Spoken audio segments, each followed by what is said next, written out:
Hi, everyone. It's Steve Politi from NJ Advanced Media. This week's Rutgers Rant is brought to you by the New Brunswick Development Corporation. A big thank you to our sponsor and to all of our listeners for the continued support. Now let's get to the show. From NJ.com and the Star Ledger, welcome to the Rutgers Rant, your one-stop podcast for the Scarlet Knights. With your host, Steve Politi, and Rutgers insiders Keith Sargent and James Cratch. Let's start shopping. Hello, everybody. Welcome back to the Rant. Steve Politi, joined by James Cratch, Keith Sargent. Gentlemen, to quote Terrell Owens, that's my quarterback. We got a quarterback, everyone. A quarterback. We've never started this show with a commitment before from a high school player. Gavin Wimsatt, Owensboro, Kentucky. I think this is significant enough for us to begin the show. I'm going to set the scene for you here. You guys know I was at the Masters last week. I'm out there on the sixth hole, hanging out. I run into a couple of coaches from Notre Dame. I will not say who they are. I'm guessing amateur sleuths here who listen to the show probably can figure out one of them. But the other one, we'll leave both of them nameless, talking about Greg Schiano's recruiting. And unprompted, one of the coaches said, "Holy, Gavin Wimsatt, that kid can play. He's the real deal. We offered him." So that's all I need to know. Notre Dame is serious about him, offered him a scholarship. I know it came down to Rutgers, Kentucky for this kid, dual threat player. Cratch, why don't you break it down for me? What is Rutgers getting from this quarterback? I think, they're getting the guy they needed, the big splash they had to get. They didn't get a quarterback in 2021. We wrote about this. The top 10 class was great. They had to get a big-name quarterback. They had to get a four-star guy, a guy who can be the face of the program going forward, the guy that fits Gleason's offense. They got that guy. And actually, we all thought it was down to Rutgers in Kentucky. Wimsatt did an interview with, I think, 247 at a camp right after he committed. He said it actually came down to Rutgers in Cincinnati. Oh, is that right? Okay. But here's the interesting thing. So Cincinnati's quarterback, Desmond Ridder, he's from Kentucky. Cincinnati put a billboard up, apparently, in Owensboro, Kentucky, saying, "Hey, we're Cincinnati. We're on the rise, and our quarterback is from Kentucky." They kind of, the Schiano moved the billboard, and Schiano still beat two much more local schools out for the kids' commitment. So, look, obviously, 8 months to go until early signing period. You never know with recruiting, but Rutgers feels pretty confident they have gotten a real difference maker who, as I wrote earlier this week, is probably going to be the starter in 2022, week one, when they go to Boston College, Schiano, Hafley. That's going to be a big, big-time football game, and Gavin Wimsatt's probably going to lead the Scarlet Knights out onto the field for it. Yeah, there's a lot about this commitment that makes it significant. I have to think getting a kid from Kentucky, beating the schools they beat. It shows also, Sarge, I think just the level of this is what they want from the offense now. They want a dual threat player. They no longer want the drop back statues that they've had in the past. My question to you though is this, Sarge, and a bunch of readers, when something like this happens, the antenna goes up and you think, all right, well, they've gotten big recruits before who haven't panned out. What makes you think this one's going to be the guy, Sarge? I mean, what is different this time around with Gavin Wimsatt rather than all the other quarterbacks they've had? Because now we know the quarterback who Sean Gleason wanted, he fits the skill set. This isn't Drew Maringer coming in, making all these lofty promises and then saying that, Jonathan Lewis is going to be the guy. And then aside from, a game against an FCS team where Jonathan Lewis dominated, Jonathan Lewis never sees the field. This isn't that situation. This is a guy who, like you said, Notre Dame, a lot of, big programs were sniffing around on him. He completely fits what Sean Gleason wants to do. And now we know we have some history now with Sean Gleason. We know what he wants, in his quarterbacks, and I think it's a perfect fit. It certainly looks that way. And Cratch, you get a sense from how they're doing this recruiting wise. Now I looked up today, the sixth overall recruiting class, one notch below Texas A&M, one notch above Penn State. obviously chances are they're not going to finish there, but that's not too shabby. I mean, what do you think is going on beyond the scenes here that is making this so much more successful than it's been in the past? Well, I think it's the coaching staff. I mean, I think it's no secret. Greg Schiano and his assistants are much better recruiters than Chris Ash and his assistants were. I think that obviously they've got a little bit more to sell. There's an excitement around the program. You're coming off a relatively successful 3-6, Big Ten only schedule. You kind of exceed expectations. And I think the biggest thing is, and Steve Spurrier said this one time when I was in school, with recruiting, a lot of times, if you get one big time recruit, the other big time recruits want to come be with those other recruits. Right. And it kind of is this, domino effect where if you get one guy, all of a sudden you got 5. And I think you're starting to see that a little bit with Rutgers. Obviously you got to hold on to this class, but at this point, now that you have all the pieces you need, the quarterback, the linebacker, the receiver, the pass rushers, the offensive lineman, it doesn't really matter where they finish in terms of, I think, the rankings. I mean, you want to be, I think, 22 or 21. I can't remember off the top of my head, but you want to have the best class in school history, obviously beat that 2012 class. But beyond that, whether they're 6 or 16, I don't think it really matters because they've got all the pieces they need in place. Right. And I love Dr. Hunter, obviously, is our recruiting expert. We should have had him on today. My fault. I forgot. His story just the other day, just talking to the other recruits around New Jersey, the hype is making me consider staying home. Just having that kind of message out there is a pretty big deal, even if, look, we've talked about it a million times. You're never going to keep all the recruits here in New Jersey. And I think it's safe to say also that you're going to see some decommits from this class. It's just what happens. It's part of the sport now. But that said, if there's enough buzz and if there's enough guys who get in here, I still think that this could be, Sarge, just a transformational kind of recruiting class. I mean, this could be the build. We could look back on this if they continue this at this pace and get a top 20 class, which I think is well within reach now. You could look back and say, when did this turnaround really start?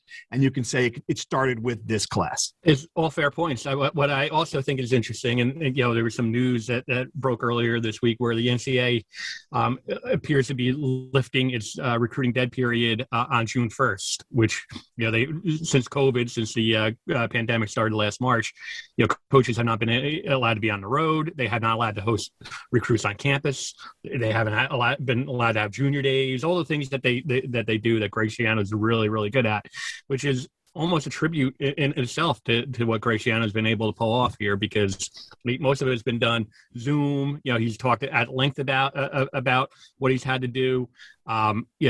The campus tours. I mean, I'm kind of curious, Steve and Cratch, because look, I mean, facilities-wise, practice facilities are really top-notch. But the bubble where they practice indoors isn't. There's no grand secret that Greg Schiano wants something, a dream palace. He's not going to have it for a while. I'm curious, what happens come, the summer where recruits are all of a sudden taking visits again, where maybe they look at the bubble and they're maybe turned off by that. Whether that's going to have an effect, maybe, what has gone on, the way recruiting has been over the last year, maybe that's been a benefit to Greg Schiano, who's very charismatic, who relates well with parents, and maybe that's been a benefit. Time will tell. A lot of questions, everyone talks about how, the recruiting restrictions since the COVID pandemic has handcuffed coaches, but I'm kind of curious to see whether or not actually when Rutgers recruits actually see the facilities and get on campus, whether or not that's going to be a benefit or a hindrance. Yeah. My bigger question, Sarge, is I wonder if it's going to be different this time around if this team has the kind of season you think you might have in the fall. If they lose a couple games early, if it goes sideways, if the schedule is tougher. Yeah. And I think this is one reason I think it could be encouraging that it won't happen. I think that this staff gets it in the sense that they're still recruiting these kids. I mean, from what I understand, the commitment is just a nice thing to put out there. They're calling. They're not saying, "Oh, good, we got this game. We got Gavin Wimsatt. We're done." They're calling him every day. From what the sense I get, even after they commit, it's just a nonstop thing to the finish line. I think the bigger thing then, I think it's more likely they'll lose recruits because some of these recruits will blow up. They play well in the fall. some big SEC school is going to need something, and you're going to lose them that way. I don't think you're going to – tell me if you disagree. I don't think you're going to lose them in the way they've lost them in the past, where all of a sudden the 5 best kids are gone just because the team stinks. Yeah, no, I agree with you. I don't think you're going to lose them that way. I do think that what I'm intrigued to see is when we expect the NCAA is going to waive give everyone a one-time free transfer.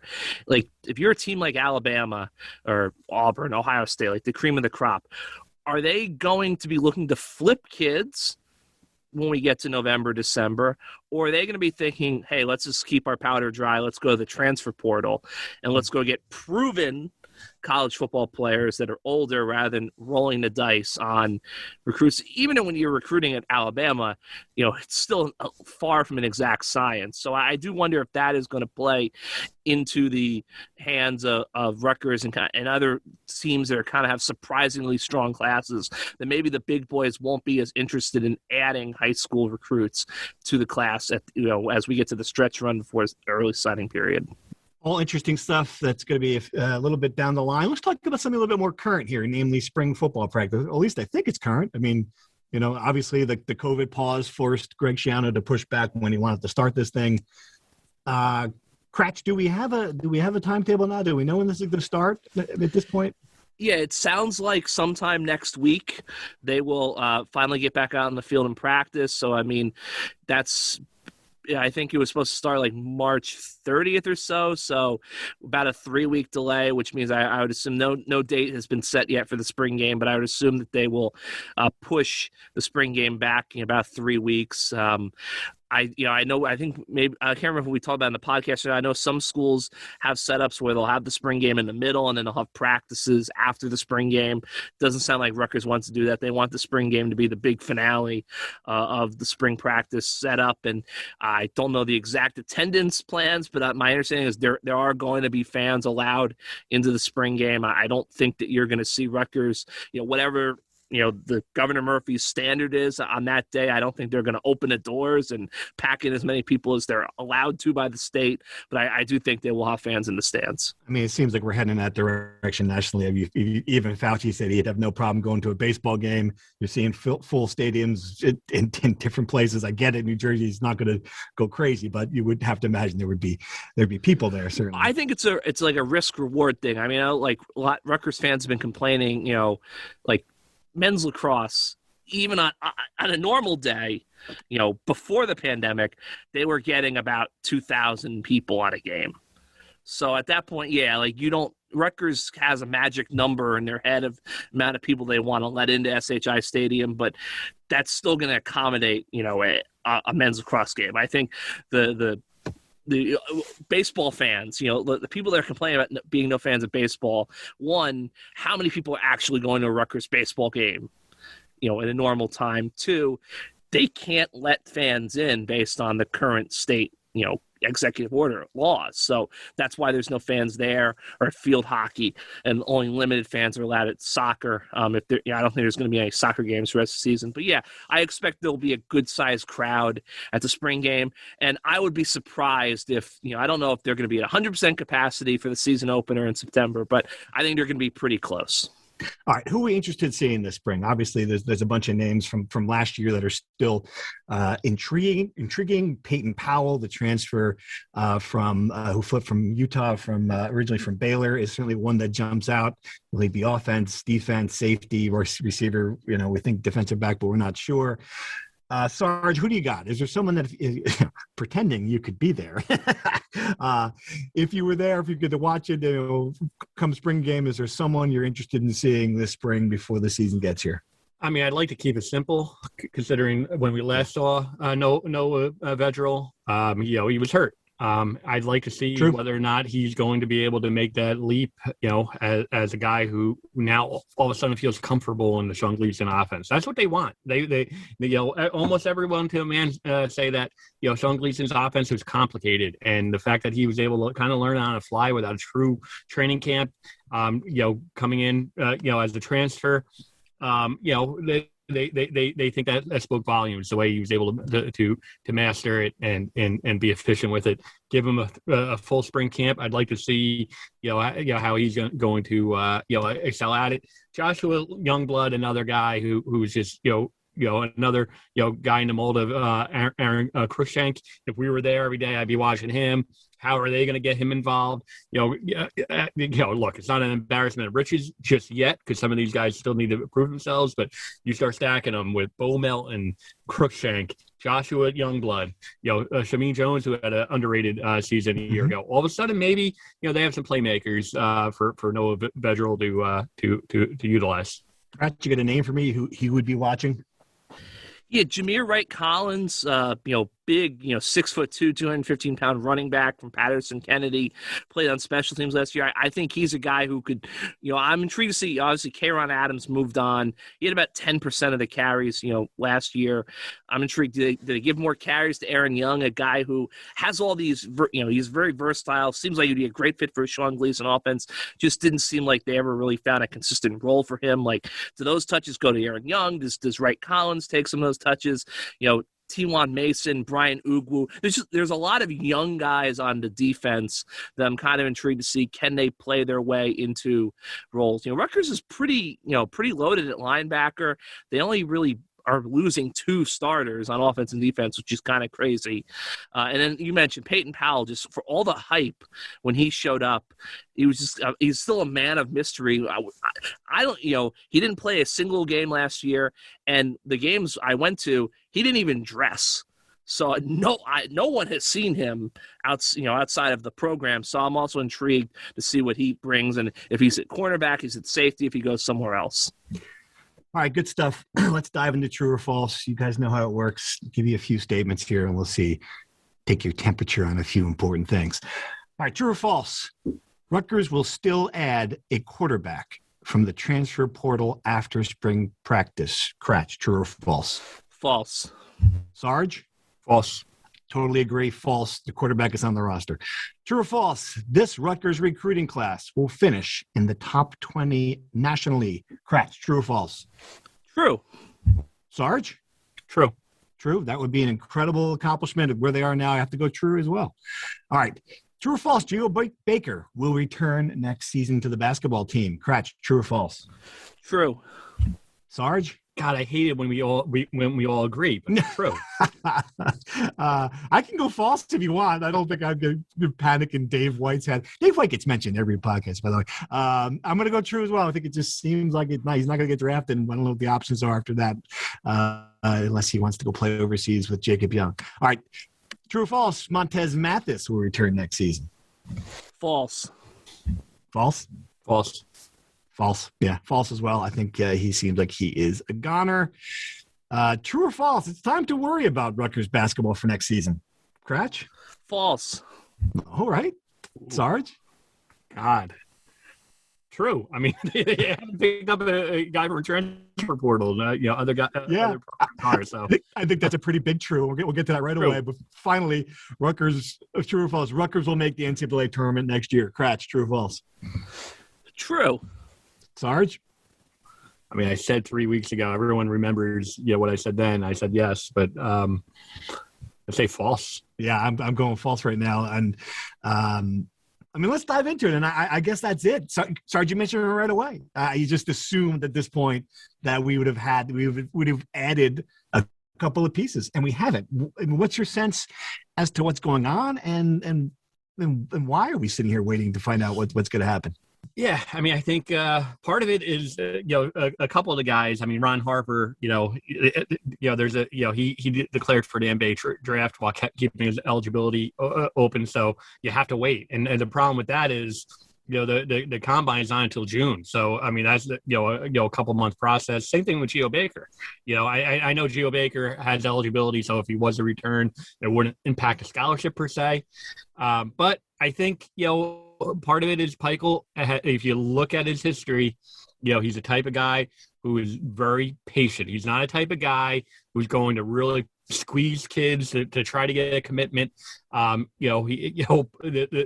kid from DePaul has had 3 different Zoom meetings with the staff, which is unbelievable, to be honest with you. Paulie, I've been calling him Paulie Walnuts. I don't. Paulie Cap. What is his name? Paulie Cap. Paulie Cap. Paulie, yeah. Yep. So Paulie Walnuts to me. 3 Zooms. It's like all right, like the 4th Zoom. What else are you talking about in the 3rd? Here are the dining hall options at Rutgers. This is where the grease trucks are parked now. What else is there? Michael's going through Yelp on his phone. Like, oh, we got Diesel and Duke. That's a really good burger place on Easton Ave. I mean, you're at the Paul. Come on, where you got good grief. But yeah, I mean, I think if you look at Peichel, he hasn't really squeezed the kid from Penn State. Like there's other guys who they reportedly been interested in. Look, I mean, am I concerned? Would I be concerned if I was a Rutgers fan right now? Yeah, I mean, the Montez Mathis one was the one that a lot kind of.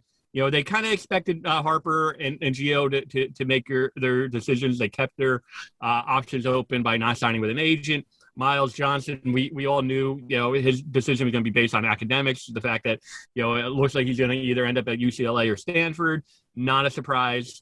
I think the Montez Mathis one kind of shook him a little bit. That was a guy who they were counting on. Beyond that, look, they're going to have to get one of these impact guys for them to take a step. They just don't have enough depth as we sit here today. So, Kratz, then why are you not worried, Kratz? Because Sarge makes a pretty compelling point there. He does, definitely. No. So, all right, we'll start with the guys in draft. Like, Gio, I'm just going to, for the sake of the argument here, Gio and Ron are going to come back. Yeah, yes. Okay. Gio, I think is probably just trying to figure out maybe what his future is. Ron, I think Ron will be an NBA player at some point. I just don't think it's right now. He's probably not going to get drafted. If you're not going to get drafted, it doesn't make sense to stay in. All right, so Miles Johnson. So, like, I am 97% sure Miles Johnson's moving on, but I do think it's interesting. He had that tweet like, "I just got accepted to UCLA's engineering program," and it was like. And like, yeah, that's a good point. That's a great. Like, I'm a Bruin.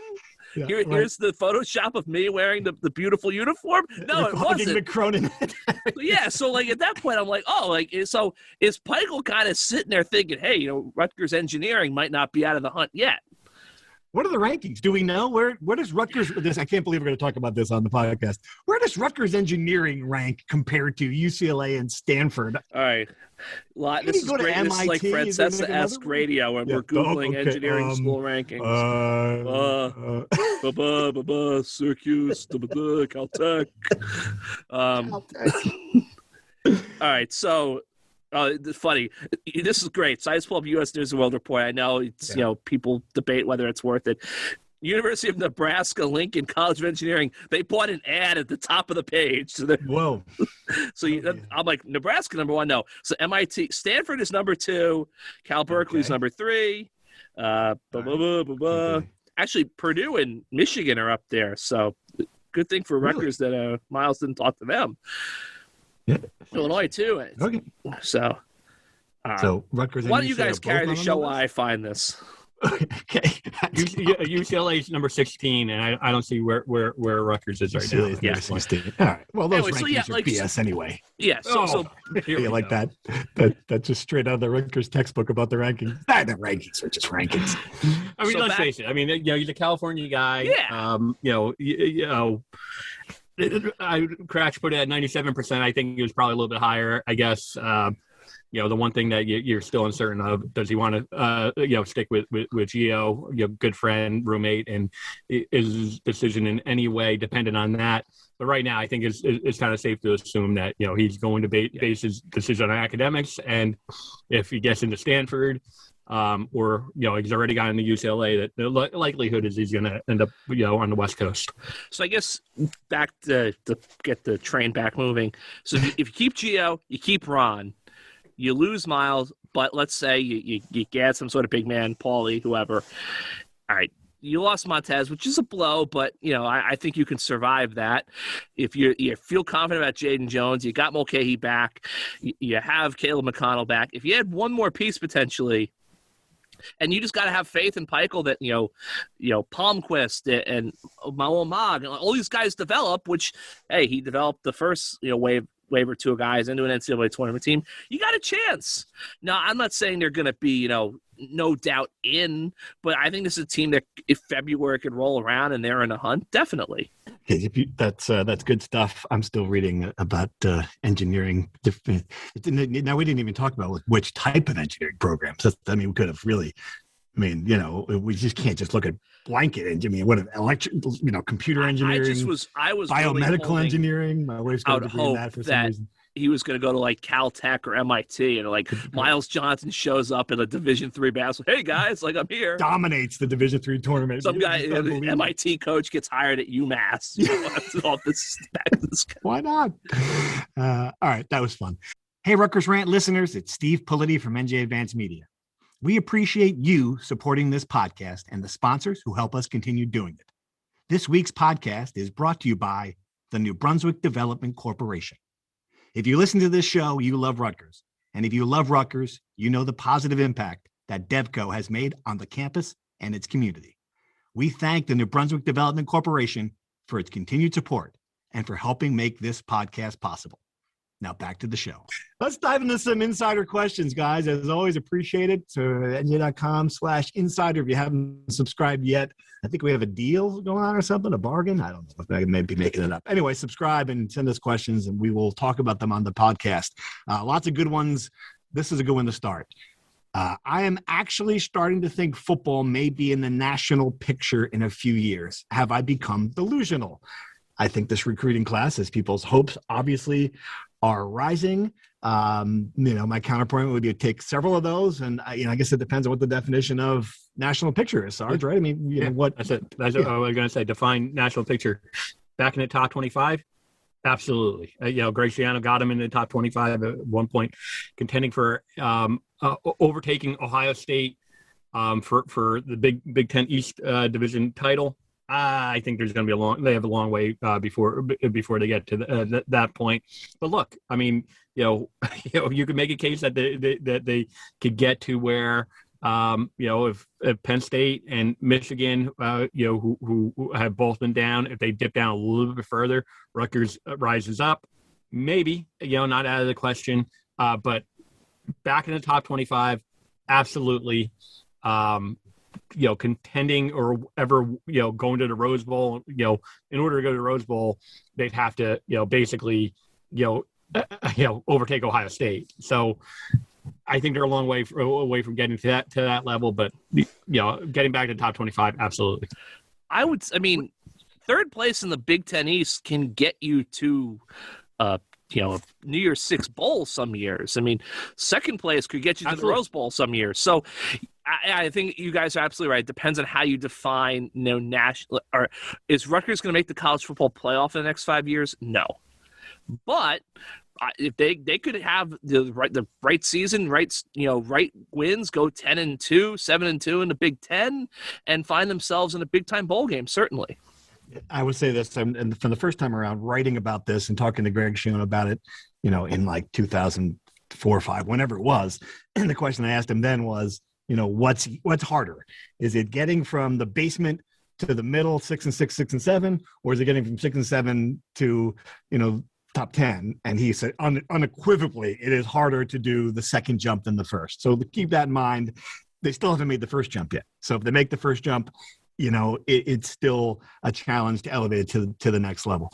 All right, we got a lot of good recruiting questions. A lot of people want to know, what is the chance this football recruiting class stays in the top 20 nationally? This is not the first time we've had a recruiting class that seemed strong in the spring, but fell apart by the time signing day rolled around. We talked about a little bit, Kratch. Do you think that it's different this time around by the fact that they are off to such a stronger start than we've seen? I do. I think that, the big thing for them is they have landed commitments from such a good amount of quality players that, you might lose one or two, but those one or two are not propping up the entire, operation. You still have depth in this class. So if you lose one or two guys at the top, in the past, I think, it's been kind of a house of cards, all comes tumbling down. Yeah. Here, they've got more quality in this class, top to bottom, and I think that's going to help out a lot. This is a good one on Rutgers fans finding panic in good news. I always love it. My question is, while I'm thrilled with Gavin Wimsatt's commitment, is there any concern that Shiana will mismanage it? I have been a Rutgers fan for a long enough time to remember other big quarterback commitments such as Tom Savage and him transferring, and also recently Artur Sikowski seeming not to work out. It's a great point. Certainly, until they develop their next great star quarterback, it's certainly a valid question. I guess I would counter that it's not going to be Schiano mismanaging it. It's going to be It's going to be Sean Gleason. Yep. Right. You've seen it. Yeah. Look, I mean, Greg's history with quarterbacks is what it is. I mean, and, I preface all of it by saying that, there's Greg 1.0, and then there's this new version of Greg Schiano, who's clearly evolved as a coach. He's been at, places, Ohio State, specifically, that has really figured out what to do with a quarterback. So to just say that he's going to yo-yo the quarterbacks like he did with Chase Dodd and Tom Savage, or Dodd and Nova later in the years, I think you'd be naive to think that he's the same coach from back then. And again, Sean Gleason, what he did at Purdue. Go back, folks, and see what he did at Purdue when he lost Noah Vedral and he pieced it together with Johnny Langan and Art Sikowski. If there's ever a question whether or not Sean Gleason is a competent offensive coordinator who knows what to do with a quarterback, just go back and watch the Purdue game. Yeah, that would be my bigger concern, Cratch, as well. I mean, it's not necessarily. If this kid can play, we don't know high school to college jump. We've seen a bunch of quarterbacks. We still don't know if he's going to be able to redo a college offense. If the talent, again, he's 18 years old. The bigger concern for me, if he is the real deal and he comes in here and lights it on fire, is that is Sean Gleason going to be your next head coach someplace else? Right. That would be more of a concern than Schiano messing it up. Yeah, I mean, look, I think that that. I don't think that Sean Gleason, I know he said he's very happy here, and he is. I don't think his job as Rutgers offensive coordinator is akin to a Supreme Court appointment. At some point, Sean Gleason is going to move on to something bigger. Now, I don't think you have to worry about, Nick Saban lost his offensive coordinator. He's just going to go hire Sean Gleason. I don't think that's the risk. I think the risk is, and we've written about his contract, if a head coaching job at Temple opens up, or if Bob Serace gets a job and somewhere bigger and he goes to Princeton, or the Giants call him to be offensive coordinator, I think those are things you have to worry about. But that's a pretty good problem to have, when you're Rutgers, given their history of offensive coordinator. I will say this. I was looking through it, after the Wimsatt commitment. I know Greg did a lot of, musical quarterbacks in his first time here, but all of his quarterbacks were pretty decent. I think if you take all the quarterbacks from Greg's era, I think all of them will be ranked ahead the best quarterback of the Ash era. So Chase Dodd is going to be ranked above. Are there any duds in there? All right. So Chase Dodd, Laviano, Bolin, Rossino, Art, Jonathan Lewis. Yeah. All right. I think so. That's what I'm saying. Greg has a pretty good track record with getting decent college quarterbacks who perform at a relatively okay level. That I think that has to be considered. That absolutely. All right, dive into a few more here. This is a good one. So, I'm sorry. How much credit goes to Pat Hobbs for the performance improvements of seemingly every Rutgers team? I have trouble giving him credit for nearly blowing the Schiano hire. So that's going to always be the thing with Pat Hobbs. That the fans are not going to forget that. You're just not going to forget it. Maybe they shouldn't, but the right guy does have the job. So no matter what you say about the process to get there, Greg Schiano is the football coach. Sarge, you put in perspective here. Obviously, you give him all the credit for not all, a great deal of credit for basketball and Steve Peichel. What about the rest? I mean, where does the success of this athletic department? How many battles should Pat Hobbs be taking? A lot. To be quite frank, I mean, when you look at the resources that he's given them, and when I talk about resources, you're talking specifically about facilities. And the big one is RWJ Barnabas, which has helped out gymnastics. It's helped out wrestling, obviously, in the two basketball programs for sure. All these different teams are getting new locker rooms. They're getting better playing surfaces. Softball got a really, really nice playing surface. all these different programs are getting upgrades. Whether it's in terms of facilities or just getting resources. They're keeping assistant coaches. We talk about men's basketball being able to retain their staff. He's been able to open the coffers and make sure that all the head coaches aren't having to hire new coaches, assistant coaches every year. So from that standpoint, from a providing resources, he's been the best AD that they've had. And you have to give credit obviously to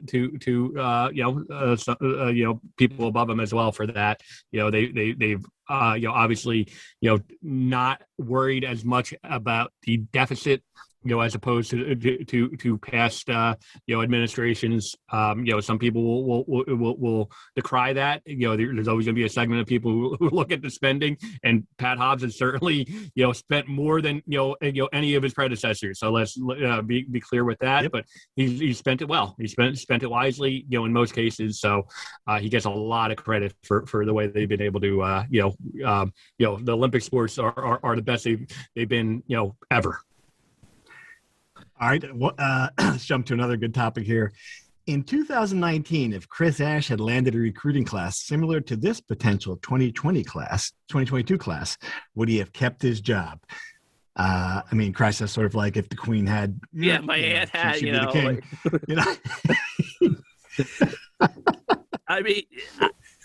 Right. I don't know how to answer this because, I guess, yes, in theory, but, there's no way... Chris Ash was gonna get this recruiting class. It's just it's just yes, but if Chris Ash had been Nick Saban, then so there you go. Okay. All right. Finally, one last one on spring practice. It seems like spring practice might be somewhat compressed as far as length. Any benefit to this or detriment, Cratch? Do you think? is that the case? Yeah, no, I don't think that's the case. We have to get the dates and kind of count out everything, but I think they're pretty. NCAA has rules and stuff in place for that in terms of how much you can work out and time and everything. So I expect it'll be basically the same format, just kind of pushed back a little bit. And I've got to slip one more in. A women's basketball question. Diamond to NC State and Zippy to Florida. Are those really much better landing spots than if they stayed at Rutgers? And what's the outlook for the team next year? This is from Rick in South Carolina. So I'll start with this. I think it's going to happen sooner rather than later. Vivian is coming back, and I know people speculate about that. She's back. There's that program is full steam ahead. She will be back. She's going to have to get a new contract, but that's been in the works for a while now, and I think it's going to happen pretty soon. They've got some time. Her current deal doesn't expire until the end of June, but it's going to get done before then. Yeah, look, NC State is potentially a national championship contender next year, and Rutgers is not going to be that. So in that sense, yes, I think Diamond Johnson, her transfer obviously was a real blow to the program. I think a lot of people looked at her and thought she was going to be the next great Rutgers women's basketball star. But it's free agency now, and I think that for whatever reason she's gone. Zippy Broughton, I think one of the things that fans have to realize, especially with women's basketball, is Vivian has defended it, and there's been detractors. They've never been great at recruiting the state of New Jersey or the region itself. They've always gotten a lot of their star recruits, especially in recent years, from the South, because that's where the coaching, her assistants have ties. When a kid is so far away from home and the transfer portal is becoming such a thing, a lot of kids are going to want to look. It's a give and take with the portal.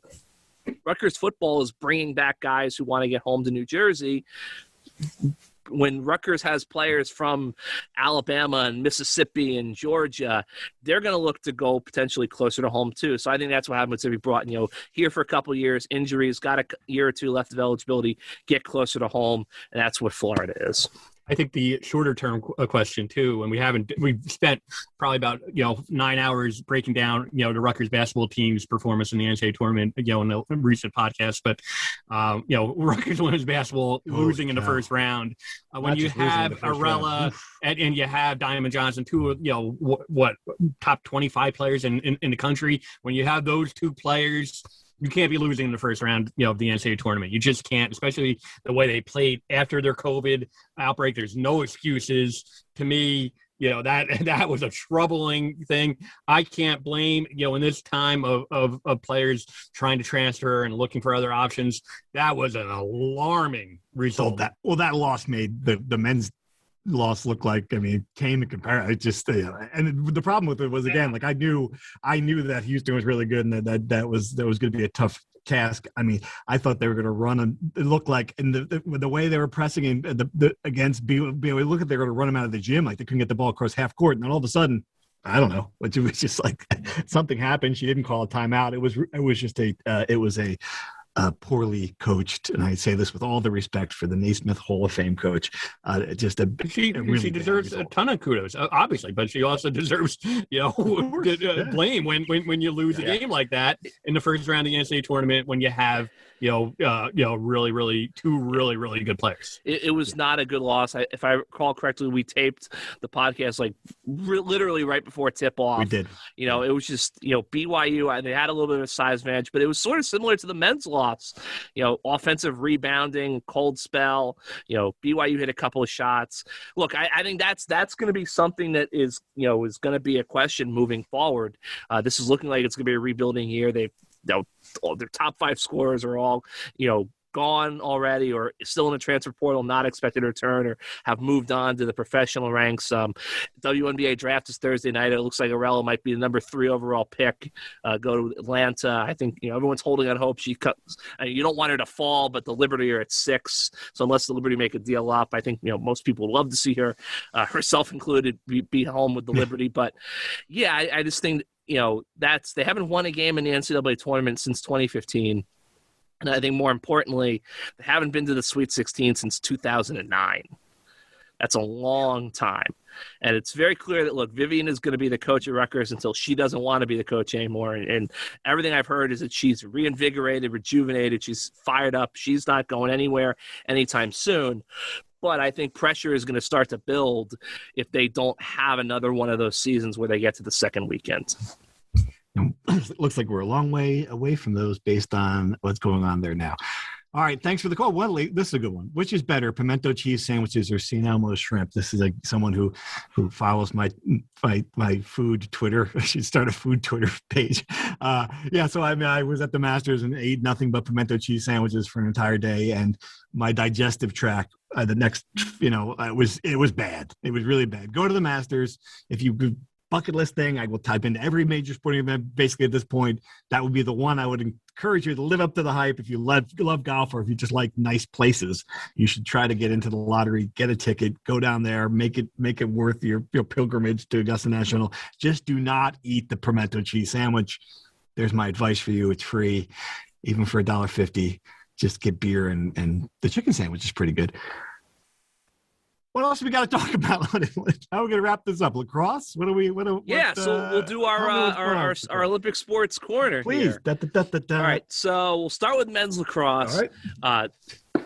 They are comfortably in the NCAA tournament field based on all the bracketology projections that have been out there. 2 games left in the regular season. At Johns Hopkins this coming weekend, then at Michigan. I think it's very important for Rutgers to win both of those games.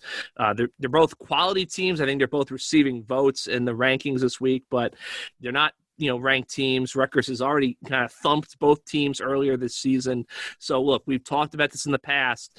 One of Rutgers' issues in making the tournament in recent seasons has been that kind of inexplicable non-conference loss to Princeton or Hofstra or Army that kind of really hurts them when it comes time to set the field.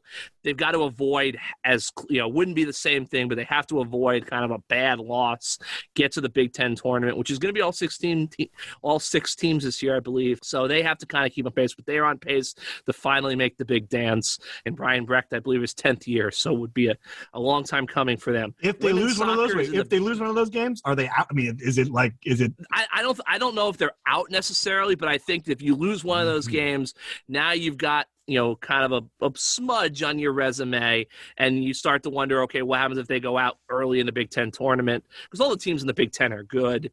So I think, win those 2 games, I think they're basically in. Women's soccer in the Big Ten semifinals at Penn State. It will be Thursday and Saturday, I believe. They're playing Wisconsin in the semifinal. They lost at Wisconsin 1-0 a couple weeks ago. If they can get to the final against host Penn State, they beat Penn State 3-2 in the season opener, which was played at an indoor facility in Hillsborough. I did not know existed until. And then field hockey just swept back-to-back games at home against number 4 Northwestern. Wow. They're at number 11 Maryland for 2 games this weekend. So field hockey also coming on strong, looking like they might be going to their second NCAA tournament in 3 years. And Northwestern's like the power in field hockey, right? Or is that yes, Northwestern's very good. So that was a big weekend. 2-1 and 3-2 in overtime for Meredith Civico. I think, as Sarge said, Pat didn't hire her. She was a Pernetti hire, but he's provided the resources to these programs that, Rutgers should always be good in field hockey, should always be good in women's soccer, should always be good in men's lacrosse. I think that's the big key, where he hasn't made a hire. He's provided the resources to the coach he inherited. Anything played with a stick right now, Sarge. If you got a stick on it, it's good. That's the key here. I can't believe you didn't expound on the St. Elmo shrimp when you had a choice between pimento cheese sandwiches and the. Could we talk about a little bit more about the St. Elmo shrimp? Yeah. Well, one night after you guys left, the choice again was driving back with you, or staying in a crappy hotel and emptying Indianapolis, just empty away from my family in Indianapolis. I chose that, and then I made a reservation at some place in Indianapolis. I forget what it was. I forget. But I'm walking to the reservation, and I'm like, let me just peek in here to St. Elmo's. Before I'm sitting down there having a shrimp cocktail. So I canceled the reservation. That does happen. That was my second one, and only 2 though. That's not bad, right? It was you had a reservation at McCormick's and Schmick's, right? That's right. I was gonna get seafood. Yeah, that's what I was gonna do. And I'm like, what am I doing? I'm in Indianapolis. Let me get another steak. What the heck? So there you go. There's our story. Good times in Indianapolis. Those two good trips. Good to be any place on earth. But Indianapolis did all right. Hey, we're going back in November. Rutgers, Indiana. Who's we? We haven't divided that up. We haven't divided up the schedule yet. This is usually we do this the moment. We should make a game out of that for the fans. We should do that. Let's do that. Next podcast.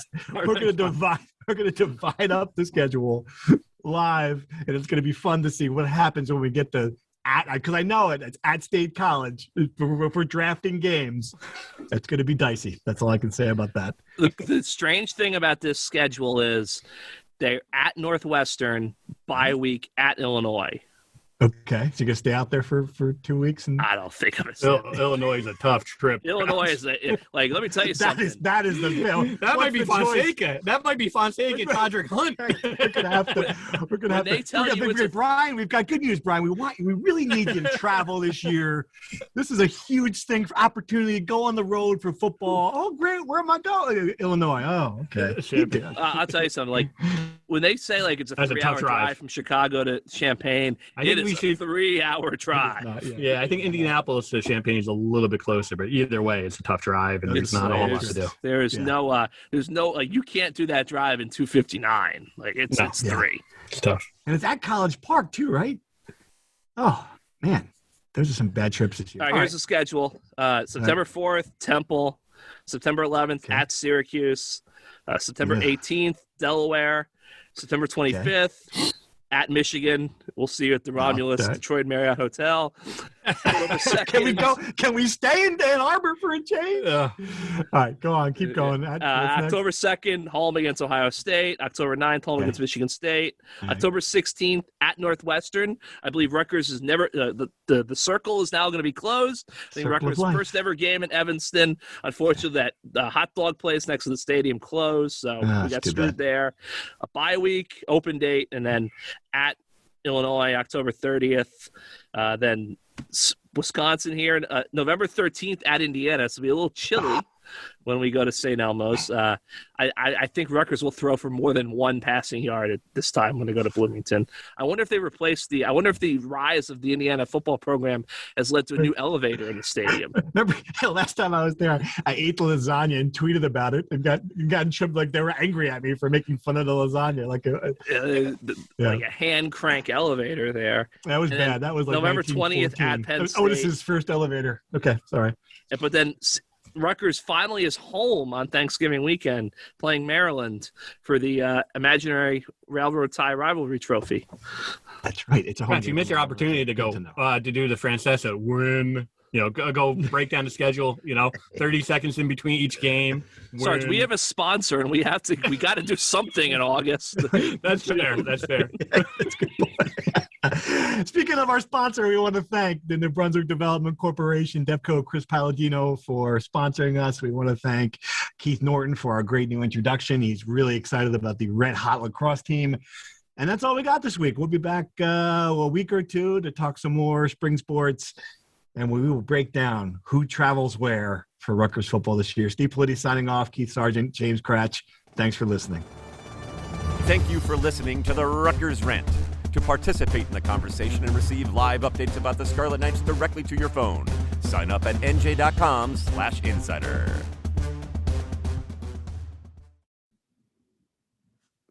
You haven't heard enough from me yet, huh? Steve Politi here for one last thank you to this episode's sponsor, New Brunswick Development Corporation, and to listeners like you who make it all the way to the end of the show. We'll see you again soon.